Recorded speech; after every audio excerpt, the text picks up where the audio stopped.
our neighbors. Oh well. That's so terrible. Ooh, we got some burble tune. Yeah, I'll give you a burble tune. I'll do it real cheap. This is my 99 Mazda MB1 Miata. Now, the story I was told goes as follows. The guy I bought it from finessed it from this old grandpa who had some health problems, unfortunately. He got it for the low price of $399, but he didn't know what he had. So I picked this thing up for $1,000 for the schmuckaroo. That's a pretty solid deal considering today's Miata market. Now, with it being a bone stock grandpa car, nothing has been done to it. When the guy I got the car from got it off Peepaw, it was sitting for about 8 years, tags being dead in 2015. So unfortunately, with modern gas and ethanol, the longer the car sits, well, the less likely it's gonna run. I was able to run and drive this car up on the trailer. That may or may not have involved the seller doing a little psh, psh, psh in the intake, but we made it happen. I was told it has a bad fuel pump and ran when parked. I'm sure all y'all know what ran when parked means on Facebook Marketplace.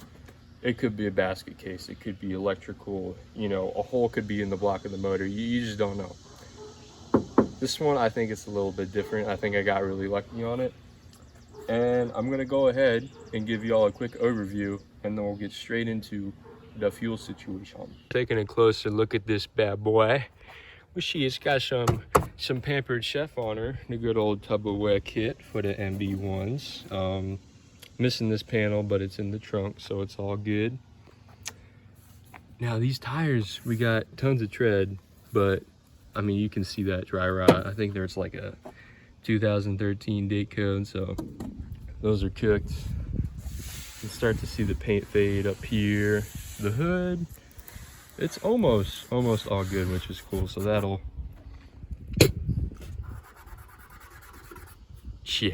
yeah, that'll be pretty nice. Got a little bit of an ecosystem going on, but you know, that's cool. That's cool. Looks like old grandpa got a little crafty with the 3M, went a little overboard. We'll fix that, that's no problem. Got the goofy little nardy wooden shift knob and the steering wheel. Got that Bose sound system. Oh yes. Put some duct tape. Put some duct tape there. They're a little cracked up. I don't know what I'm gonna do about that, but maybe reupholster. Got a bunch of junk in the trunk. I mean, hold on a minute. Old people evidence. Old people evidence. Newspapers, man. Ancient technology. So, I mean, grandpa definitely spun his missus around in this thing, you know, all day. So that's cool. That's cool. Good for him. Around the back. I mean, this paint, you know, this will clean up real nice. We got some pretty gnarly scratches, but it's whatever. This has got to be factory, I would suppose. I don't like the look of it, but around the back we got this this doohickey, this external shifter that it's like it's stuck or something. Okay, see what we got. I mean, these door cars, they're worn. I don't know what I'm gonna do about that if I want to put the work in, but a whole bunch of garbage that honestly I'm not even gonna clean until I get it running, which I'm gonna have to clean to get it running because the fuel pump is under there.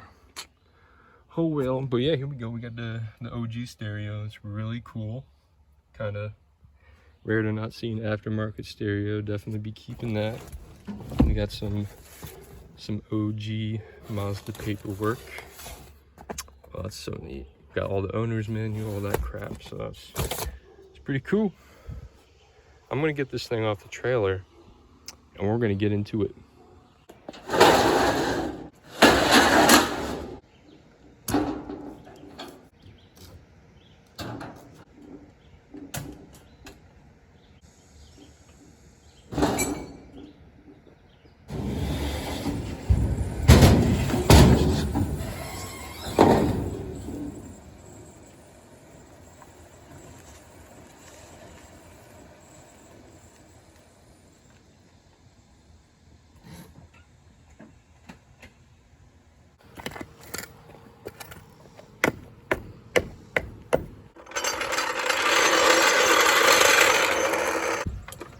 Okay, the rear brace it is. But never forget your jack stands.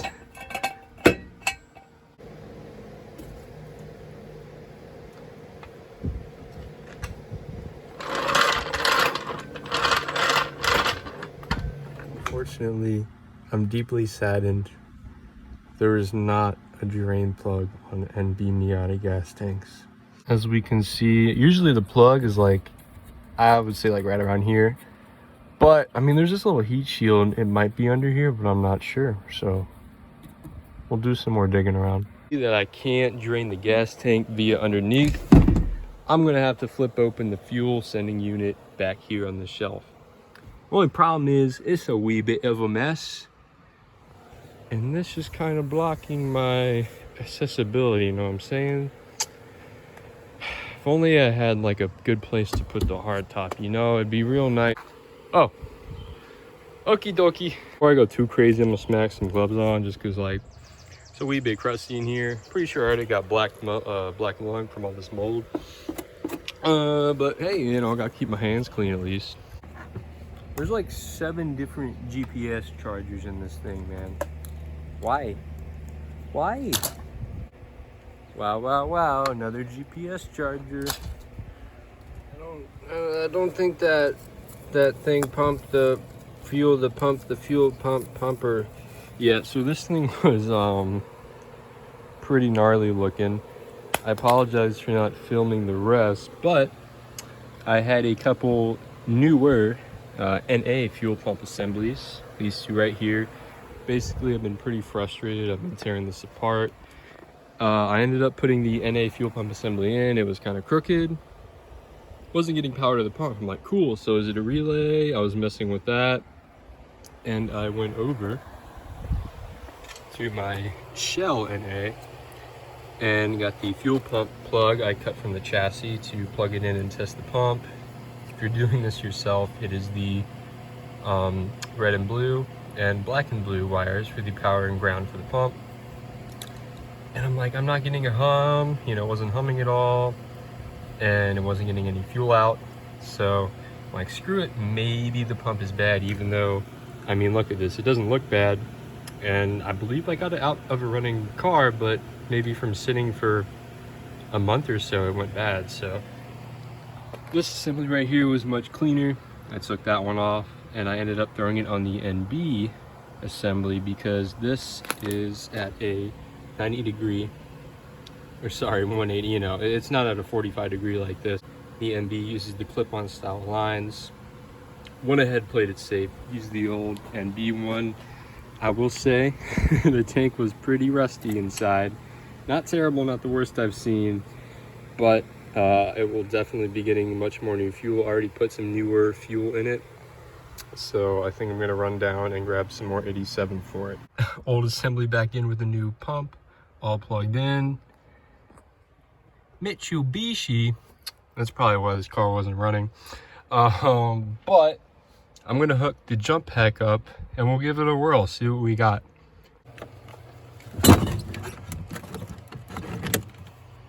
We are in the car. Okay, so we're in the car. I'm gonna push the clutch in. Oh, the key. Super lucky I was sitting on the key. I probably wouldn't have found it. Okay, do this again. Clutch in. Okay, we are on accessory mode. No leaks so far. I'm just gonna give it a crank.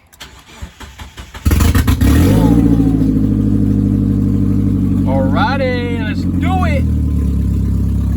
Oh, it's gonna idle too. That's beautiful. I love it. I love it. I love it. I love it. Oh boy.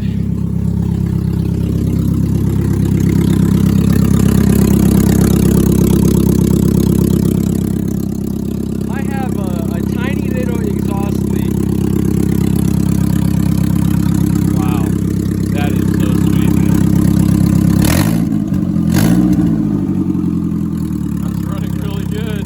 We're sitting for 8 years on fixed gas. I would say that's probably about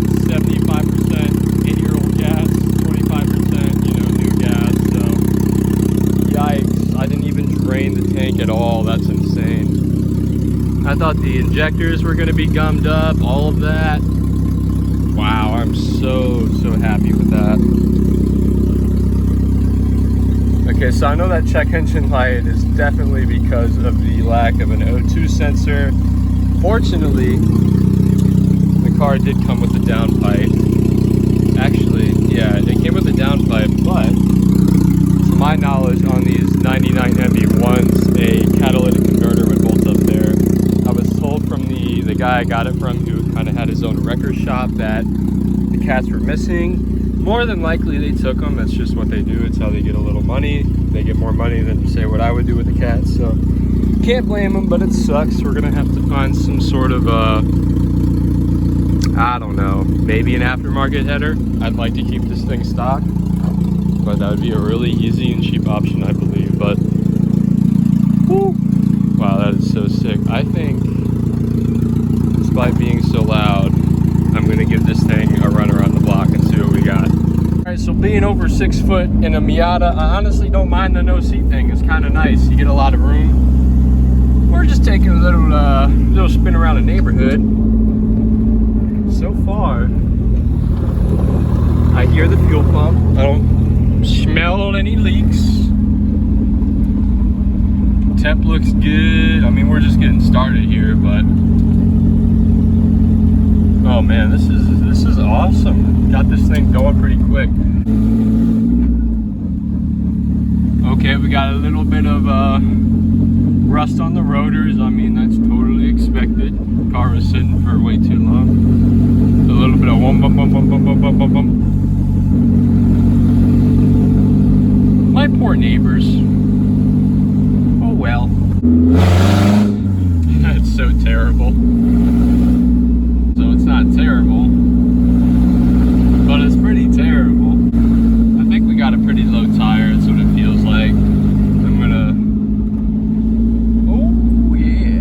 Do we have a reverse? We have a reverse. Oh yeah. Shoot, man, why spend money on an exhaust when you can just take it off? It sounds the same. Oh yeah. Some burble tune. Yeah, I'll give you a burble tune. I'll do it real cheap. Sounds like those squatted Carolina trucks. That it's just terrible. Oh man, I cannot wait. I cannot wait to get an exhaust on this thing. It's gonna be a nice car for what it is. Sounds so goofy. Sounds like Daffy Duck. Quack, quack, quack, quack, quack, quack, quack. Woo! A little sideways action there. Oh, here's one of my neighbors. They love me. Hey, what the dog doing? Oh. I'm getting through over this. There we have it. We got my 99 Mazda Miata. Look at that idle. That is just mwah. It's not an exhaust thing. It's got a custom exhaust, custom paint job. This is all decals right here. Woo! So in all seriousness, this has been a blast. I'm so fortunate I was able to get this car at the price I got it at. Really looking forward to doing more work to it. Get to power wash, you get to clean it out. Most importantly, honestly, get that exhaust sorted out. Definitely going to need an oil change, a coolant flush. If you know all the goodies when you get a car that's been sitting for almost a decade. So throw some fresher fuel in it. I'm so scared those injectors are going to get gummed up in no time, but that's what fuel filters are for, right? Yeah. Beautiful, beautiful, beautiful. Well, thank you so much for watching. This has been a blast.